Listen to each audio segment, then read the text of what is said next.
So ನೀವು ಒಂದು song choose ಮಾಡ್ಬೇಕಾದ್ರೆ which is your best part ಅಂದರೆ ಡ್ಯಾನ್ಸ್ ಬಿಟ್ಬಿಡಿ, ಲಿರಿಕ್ಸ್ ಇರುತ್ತೆ, ಸಿಂಗರ್ ಇರುತ್ತೆ, ಲೊಕೇಶನ್ ಇರುತ್ತೆ, ಡ್ಯಾನ್ಸ್ ಕಾಸ್ಟ್ಯೂಮ್ ಇರುತ್ತೆ, ಅದೆಷ್ಟು ಇಂಪಾರ್ಟೆಂಟು.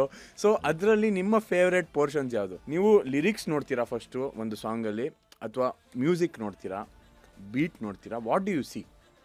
ಒಂದೊಂದು ಸಾಂಗಲ್ಲಿ ಒಂದೊಂದು, ಒಬ್ಬೊಬ್ರಿಗೆ ಹುಕ್ ಮೂಮೆಂಟ್ ಅಂತ ಒಂದು ಇಷ್ಟ ಆಗುತ್ತೆ, ಅದ್ರ ಮೇಲೆ ಕಾನ್ಸಂಟ್ರೇಟ್, ಅದು ಕೀಟೋನ್ ಆಗಿರಬೇಕು, ಯಾವಾಗಲೂ ಗುನ್ಗೋ ಥರ ಇರುತ್ತೆ, ಅದ್ರ ಮೇಲೆ ಜಾಸ್ತಿ. ಪಲ್ಲವಿ ನನಗೆ ತುಂಬ ಇಷ್ಟ, ಅಂದರೆ ನನ್ನ ಹೆಂಡ್ತಿನೂ ಪಲ್ಲವಿನೇ, ಯಾವಾಗಲೂ ಪಲ್ಲವಿನೇ ಇಷ್ಟಪಡ್ತೀನಿ.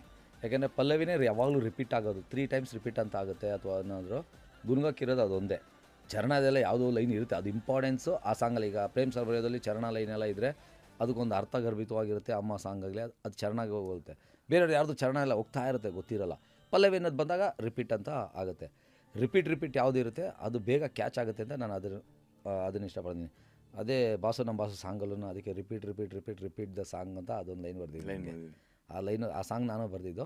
ಬರೀಬೇಕು ಅಂದರೆ ಆ ಥರದ್ದು ಒಂದು ಏನೋ ಒಂದು ಅಷ್ಟು ಇರುತ್ತೆ. Watch complete episode on Open Talk with Shreya's YouTube channel.